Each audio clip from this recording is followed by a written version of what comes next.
বাবা তুমি বিয়ে করে চলে এসছো? হ্যাঁ। আরে মা মরে এখনো 5 মাসও হয়নি আর তুমি বিয়ে করে চলে এসছো? এই বেশি মুখে মুখে দরকার করিস না, চল। আর হ্যাঁ, বাইরে তোর মা দাঁড়িয়ে আছে, নিয়ে আয়। আর আমি রুমটা পরিষ্কার করে আসছি।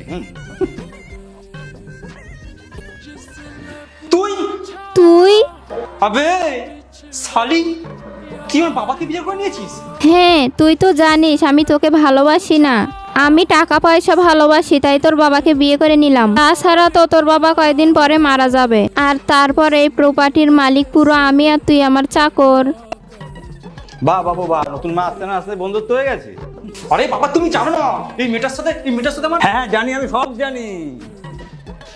এটা তোর গার্লফ্রেন্ড তো, এর বাবাকে অন্য জায়গায় বিয়ে দিয়ে দিচ্ছিল, তাই আমি কষ্ট করে নিয়ে পালিয়ে এসেছি আমি। আরে তোকে বিয়ে করতে দিতে না, তুমি একে বিয়ে করে নিয়েছো কেন? এরপর কি হলো কিন্তু সেটা দেখার আগে আপনি যদি ছবি দুটোকে মন থেকে ভালোবাসেন তাহলে চ্যানেলটাকে সাবস্ক্রাইব করে যাবেন। যদি না দেন তাহলে বুঝবো আপনি এই ছবি দুটোকে মন থেকে ভালোবাসেন না। কমেন্টে বলেন আমিন। আরে বাবু, আমি বিয়ে করিনি, আমি একে পালিয়ে নিয়ে এসেছি তোর জন্য। তুই বিয়ে করনি তো?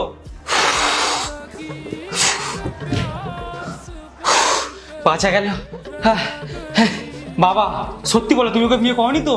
আরে না রে বাবু, আমি করিনি। আঙ্কেল, এইবার এক কাজ করুন, আমাকে আর বুবাইকে বিয়ে দিয়ে দিন। আমি তো কোনো বিয়ে টিয়ে করবো না। বাবা জানো, এ আমাকে ভালোবাসে না, এ আমার প্রপার্টিকে ভালোবাসে, তাই জন্য আমাকে বিয়ে করতে চায়। কান খুলে শুনে নে, আমি তো কোনো বিয়ে টিয়ে করবো না।